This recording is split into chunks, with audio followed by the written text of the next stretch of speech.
veces nosotros pensamos que las cosas nos suceden porque de alguna manera tuvimos mala suerte, porque las cosas siempre nos salen mal. Y yo quiero decirte que Dios no es un Dios de ocurrencias. Dios no trabaja por impulsos. Dios no improvisa con destinos que son eternos. Antes de que Dios lance a alguien, primero lo ha de formar, primero lo ha de romper, primero lo ha de meter por el proceso y posteriormente lo ha de cubrir con sus alas poderosas. ¿Alguien dice amén?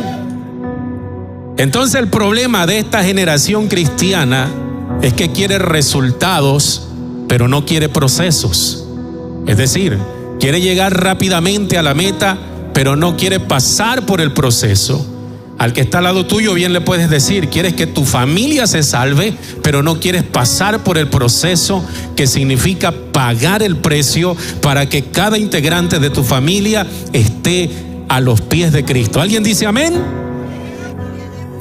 Así que necesitamos comprender, hermano, que no podemos esperar un resultado sin proceso. Que no podemos ministrar a alguien sin antes vivir en el altar encendido. Que no podemos, hermano, estar orando por otros sin antes haber generado un carácter en nuestra vida. Que no pretendamos, hermano, ser enviados a algún lugar sin antes respetar nuestra cobertura. Esto es así de simple. Abraham, el hombre que la Biblia nos enseña que es el padre de la fe, no apareció un día simplemente convertido en Abraham.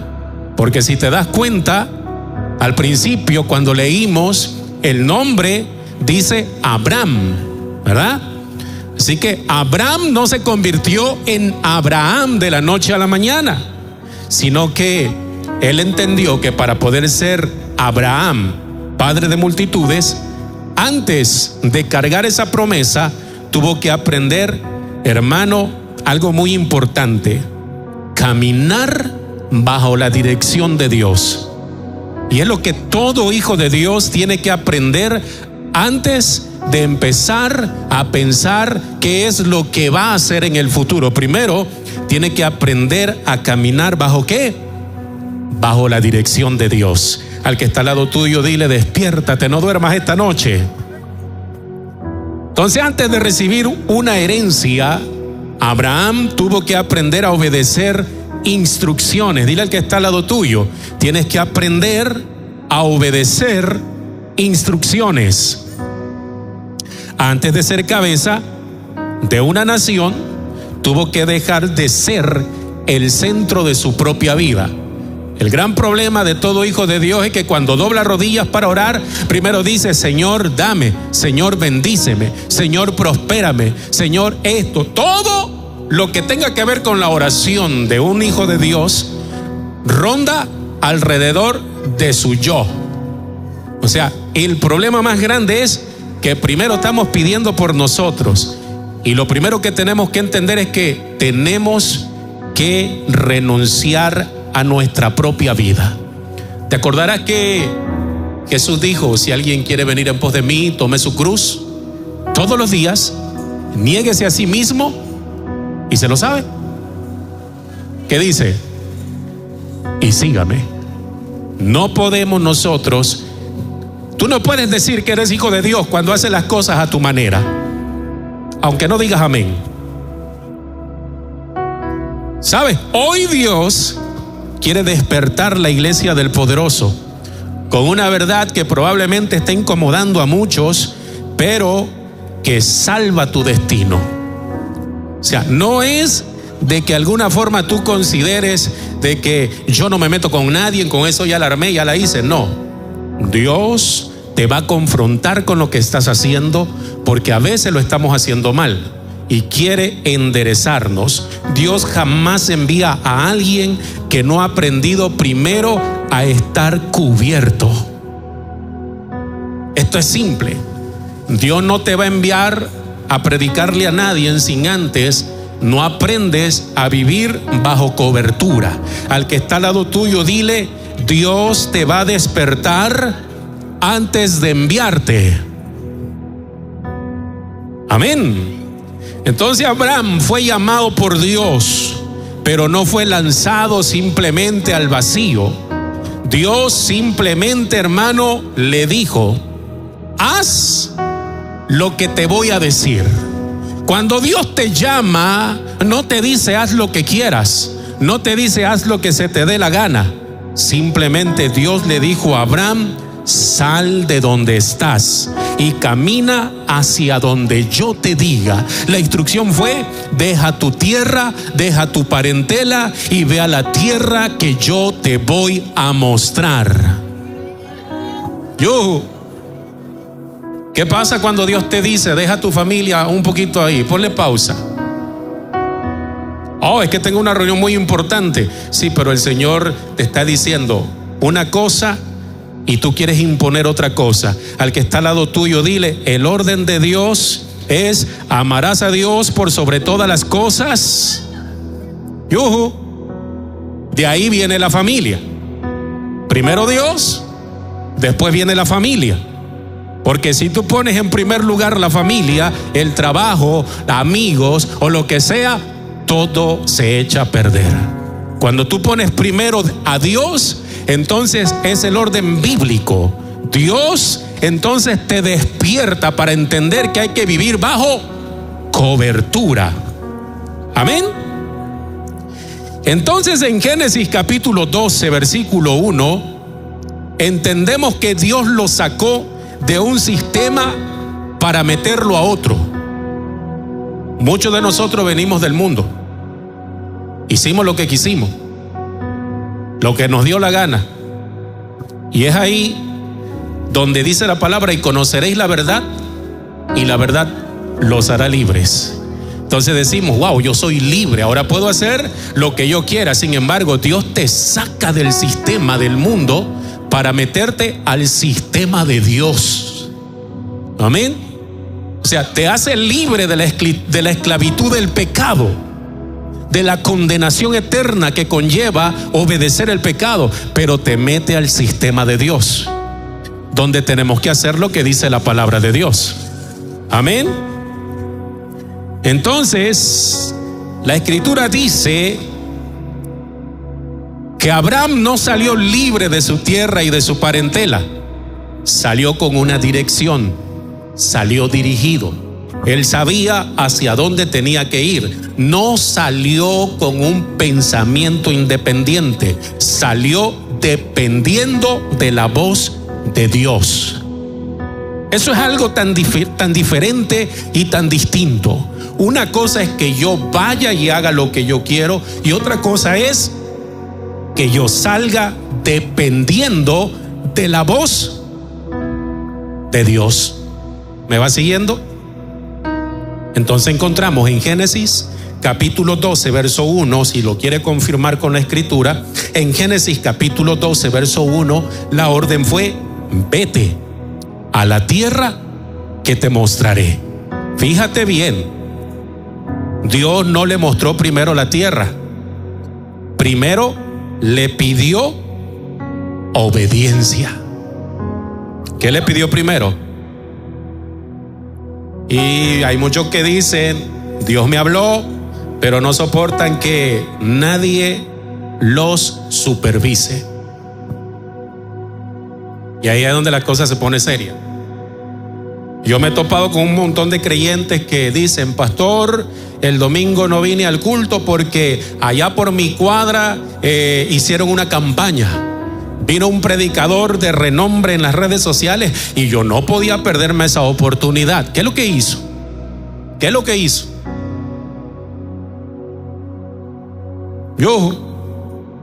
Escuchó la voz de Dios. Dios seguramente le dijo: no vayas a tu casa hoy a adorarme, ve mejor al campo donde está mi otro siervo. ¿Me va siguiendo? No. Cuando su pastor lo confronta, dicen: no, esta iglesia está muerta, aquí no hay fuego, por eso ando buscando fuego en otro lado. Hermano, Al que está al lado tuyo, dile: el fuego radica en el altar de tu corazón, hermano, en una convivencia que tú tienes con Dios todos los días, en algo que tú le dices a Dios: tócame todos los días, amén. Ese es el fuego que hay dentro de ti todos los días. Si tú no buscas a Dios, ese fuego no va a permanecer. Aleluya. Publican llamados en redes sociales, pero no soportan corrección en lo privado. Son buenos diciendo: Dios me habló, y lo publican en las redes sociales, pero cuando le dicen: ¿dónde Dios te habló? El hermano, el que no se sujeta, el más rebelde en la iglesia, es el que Dios más le habla. ¿Me va siguiendo? Lo primero que tenemos que entender es que cuando Dios le dice a Abraham: vete de tu tierra y de tu parentela, es porque lo manda a un lugar bajo una dirección. Aleluya. Hablan de que han entendido el camino espiritual del evangelio, pero huyen de la rendición de cuentas. No les gusta rendir cuentas. Mire, el pastor no se tiene que meter en mi vida y no le tengo que explicar nada. Eso explíqueselo a Dios, pues. La palabra del Señor dice que hay que sujetarse a los pastores, porque ellos son los que van a dar cuentas. Amén. Por cada una de las almas. ¿Me va siguiendo? Quieren moverse por fe, pero en realidad se están moviendo por orgullo. Muchos, hermanos, quieren hacer esto. Quieren despertarse todos los días, hermano, sin dirección. Pero hacer así, ese estilo de vida, no es tener un avivamiento dentro de nosotros. Es tener un espíritu de rebeldía disfrazado de espiritualidad. Yo lo hago a mi manera. Dios sabe mi corazón. Mi relación es entre Dios y yo.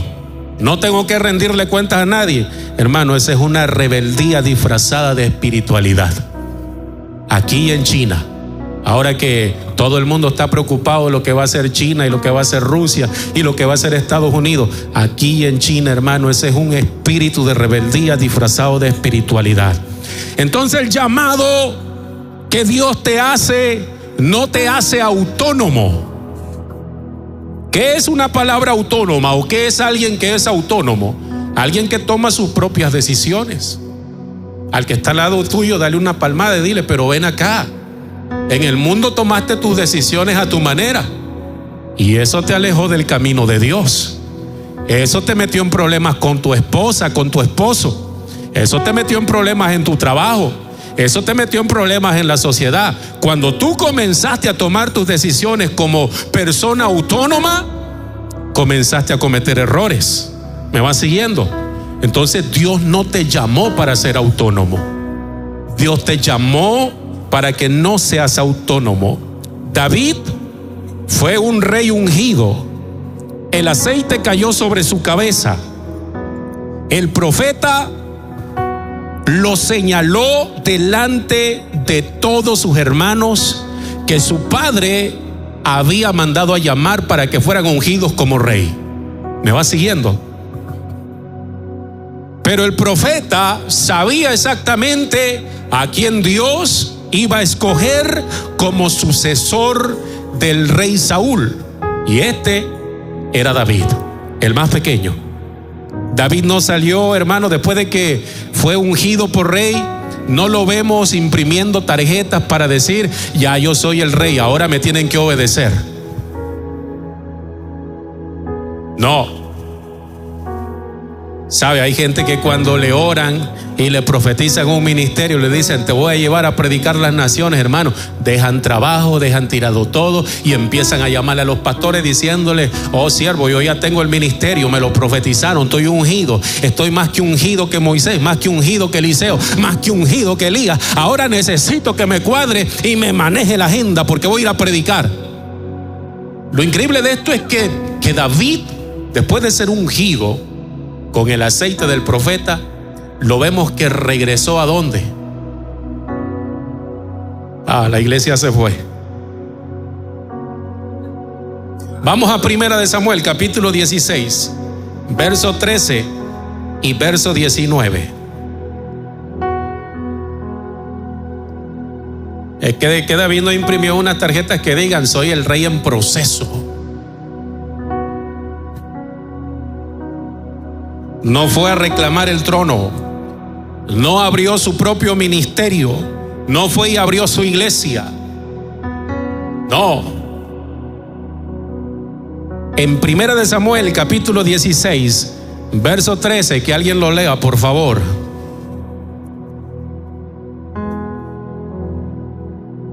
Primera de Samuel, capítulo 16, verso 13.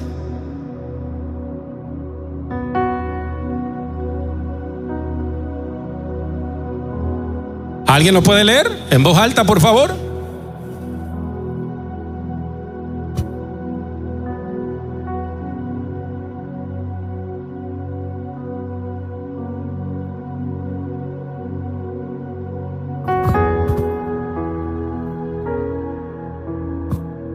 ¿Y se fue a dónde? Ok, ahora lee el 19.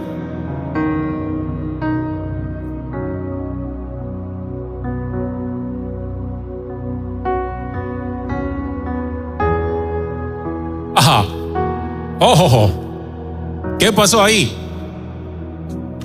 O sea, Dios manda al profeta Samuel. El profeta Samuel lleva el cuerno. El profeta Samuel entonces echa el aceite en el cuerno. Va donde está David, ¿verdad? Y le avienta el aceite que tenía en el cuerno. ¿Va siguiendo conmigo la historia? Muy bien. Posteriormente, ¿qué más hizo? Dice que después de que ungió Samuel a David, David se regresó ¿a dónde? Se fue a las ovejas, regresó con las ovejas, regresó a cuidar las ovejas de nuevo. O sea, ante Dios, David ya era rey, porque ya estaba ungido, pero tenía que pasar el proceso. O sea, Dios te llamó para evangelista, Dios te llamó para pastor, Dios te llamó para profeta, Dios te llamó para algún ministerio. Pero cuando eres ungido significa que ya estás autorizado, pero tienes que atravesar el proceso. Y el proceso, mi amada iglesia, es para entender que se vive bajo la cobertura. Bajo la cobertura. ¿Alguien comprende qué es estar sujeto bajo lo que Dios está estipulando? ¡Aleluya! Cuando Saúl lo manda a llamar, Saúl sabía que David estaba donde las ovejas. No estaba liderando a nadie, estaba con las ovejas. Porque la unción, mi hermano, cuando eres ungido, cuando Dios te manda a llamar y te manda a ungir a través de un ministerio, la unción no te va a hacer saltarte el proceso, no te va a cancelar el proceso. La unción es para que tu ministerio sea procesado, sea aprobado y sea, hermano, lanzado a donde Dios te está mandando. Pero primero el proceso. Aunque no me diga amén. La unción te va a profundizar, te va a hacer entender. Hoy hay alguien, hermano, que recibe una palabra profética y ya se cree pastor, ya se cree apóstol, ya se cree un líder máximo. Hay que ponerle una alfombra porque va a caminar el siervo.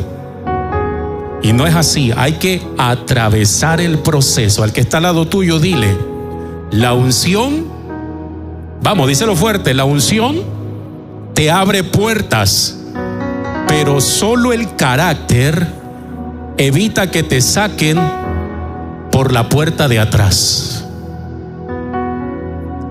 Puedes estar muy ungido, pero en medio del proceso tu carácter tiene que ser formado. Entonces Dios va a usar la cobertura para protegerte ese destino. Vamos a Segunda de Reyes, capítulo 2, versículo 15. Segunda de Reyes, capítulo 2, versículo 15. Entonces estamos entendiendo el principio que Dios usa la cobertura para proteger el destino tuyo. Ese es el enfoque. Vemos en Segunda de Reyes, capítulo 2, verso 15, que Eliseo caminó con Elías, le sirvió a Elías, honró a Elías, no lo corrigió a Elías en público, porque a veces, hermano, quien está bajo la cobertura quiere corregir a la cabeza, y ese es un dilema, porque Eliseo no corrigió nunca a Elías en público, no lo expuso, no lo abandonó cuando el camino se le volvió incómodo, y cuando llegó el momento del relevo, ¿qué cree que pasó? Porque los profetas, los hijos de los profetas le decían a Eliseo: ¿sabías que hoy el Señor va a levantar a Elías el profeta? ¿Se lo va a llevar? Y lo que Eliseo decía: sí, eso yo lo sé, pero ¿sabes qué? Mejor cállate. Yo sé cómo está la cosa. Cuando tú estás conectado, hermano, hermana, cuando tú estás conectado con quien estás teniendo la cobertura, entonces tienes que andar pegado con él, tienes que andar pegado con ella, con la cobertura. ¿Sabes por qué? Porque tú eres ese Eliseo que está allí esperando su momento, está esperando que llegue el Espíritu. Cuando el profeta Elías fue levantado, aunque vemos que Elías muchas veces le dijo a Eliseo que se quedara porque él tenía que cruzar, Eliseo le decía: vive Jehová y vive tu alma, que yo no te voy a dejar. Donde quiera que tú vayas, voy a ir contigo. Varias veces el profeta Elías le dijo eso: quédate aquí, espérame aquí. Pero Eliseo le dijo: no, yo no me voy a perder esto. Por malo que sea, por bueno que sea, yo voy a estar al lado tuyo. Así que cruzaron el lago, y cuando estaban cruzando el lago, Elías le dice a Eliseo: ¿qué quieres que yo haga por ti? Eliseo le dijo: yo quiero una doble porción del Espíritu que hay en ti. Mismo Elías le dijo: estás pidiendo cosa difícil, pero que así sea. Y aquí viene lo interesante. Cuando vino el carro de fuego, cuando vino el torbellino de fuego y levantó a Elías, dice la palabra de Dios que Eliseo fue testigo. Así que Elías le logra lanzar, ¿verdad?, el manto que él usaba. El manto cae, y los hijos de los profetas del otro lado del río, del agua, estaban viendo que Elías había sido levantado en torbellino de fuego y se había quedado solo Eliseo. Podemos decir la pregunta del $1.000.000, porque se la hicieron los hijos de los profetas. Dijeron: pobre Eliseo, ha sido levantado el siervo de Dios, se lo ha llevado el remolino de fuego, y el único recuerdo que le quedó fue aquel manto del profeta. Ahora, ¿cómo le va a hacer para regresar nuevamente de este lado? Porque ya no está el profeta Elías que golpee el agua con el manto y el agua se abra y pasen en seco en medio del agua. El pobre ni siquiera llevó una barca. Como dicen en Tabasco o en Veracruz, no se llevó un cayuco para poder venir. Y el problema es que ni nadar sabe. ¿Cómo le va a hacer? Y ahí vemos en escena al hombre llamado Eliseo, que estuvo con el profeta Elías todos los días, allí ayudándole. Que si el profeta Elías se le antojaba un té, iba entonces a calentarle el agua. Que si había bastante frío para bañarse, ahí iba a calentarle el agua. Parece un poco ridículo, ¿cierto? Pero si usted estudia la Biblia, se va a dar cuenta que Eliseo era el sirviente de Elías. Si le tocaba dormir en el suelo, Eliseo dormía en el suelo, con tal de que Elías durmiera cómodo. Y solo le quedó el manto. No hubo abrazo, no hubo despedida. Simplemente Elías lanzó el manto y Eliseo lo tomó. Y de momento, querida iglesia, vemos que Eliseo camina hacia la orilla de aquel río, de aquel lago,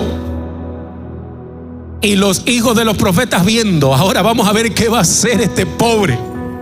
Una condición que tenía Eliseo es que estaba pelón.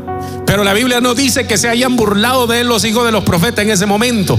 Pero yo me imagino, hermano, que estaban diciendo, vamos a ver cómo le hace. Porque si sabe nadar, lo vamos a tener aquí de este lado. Si por lo menos vamos a escuchar cuando grite que le llevemos una lancha para que cruce de este otro lado. Algo nos va a pedir que hagamos. Cuando ven que Eliseo toma el manto, se acerca a la orilla donde estaba el agua y lo golpea, y ven que el agua se parte en dos y Eliseo camina en seco por ese lugar, los hijos de los profetas se quedaron quietos, se quedaron serios, boca abierta, con los ojos tremendamente grandes, bien abiertos, diciendo, verdaderamente el espíritu que estaba en el profeta Elías posa ahora sobre el profeta Eliseo. Ahora, esto no tiene nada que ver, hermano, con burla. Esto tiene mucho que ver cuando tú comienzas a vivir bajo sujeción, bajo honra, aleluya, de quien está cuidando tu destino. Alguien dice amén. Hoy muchos quieren la doble porción del Espíritu, pero no quieren cargar la toalla.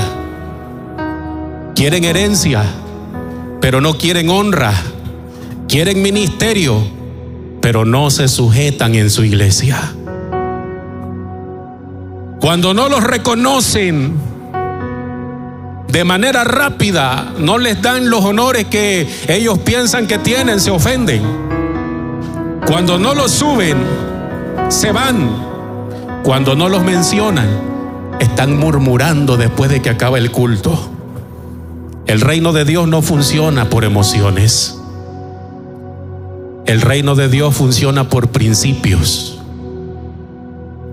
por honra, por sujeción.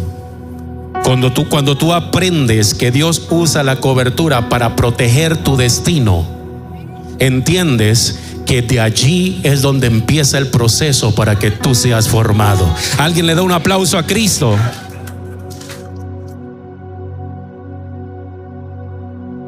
Sabes, el envío viene después. Y voy terminando.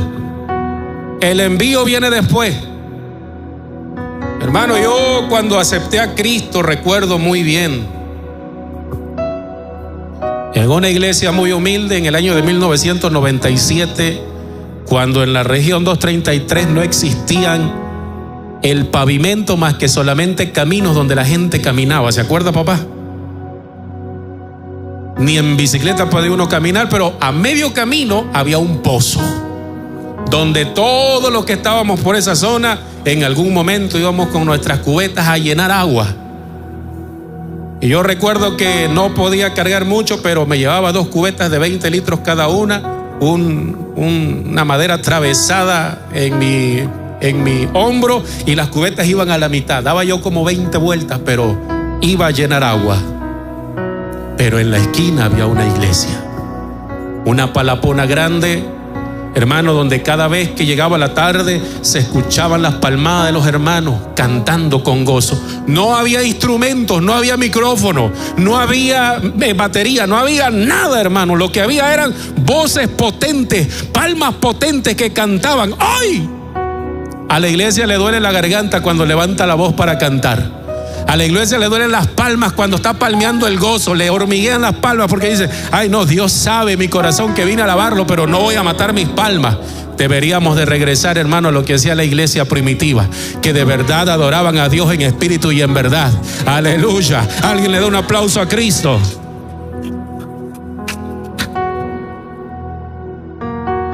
Entonces yo acepto a Cristo, y en las primeras semanas empecé a soñar como José el soñador. Me veía predicando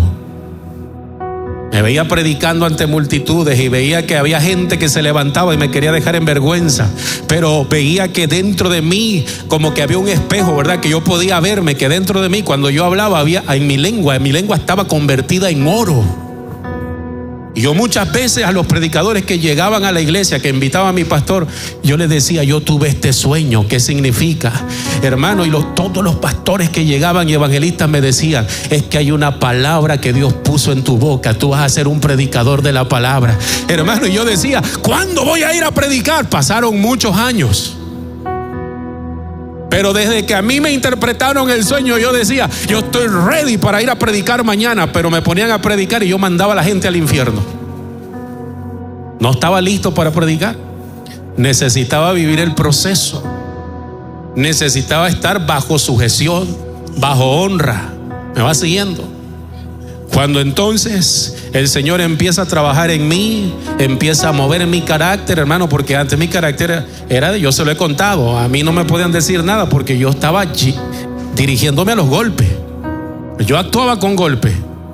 Pero cuando entendí, Dios trabajó en mi carácter, entendí que el Señor estaba trabajando para moldearme, para cuidar mi destino. Amén. Aleluya.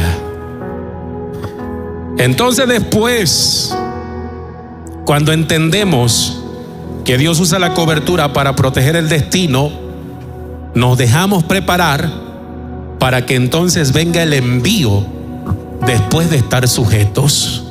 Vamos a Lucas capítulo 2 versos 51 y verso 52. Y vamos a ver algo tremendo. Porque hay quienes dicen, no, mi relación, yo me sujeto a Cristo directamente. Yo no me sujeto al hombre, yo me sujeto a Cristo. Mira lo tremendo que la misma Escritura nos enseña. ¿Tiene Lucas capítulo 2 versos 51 y 52?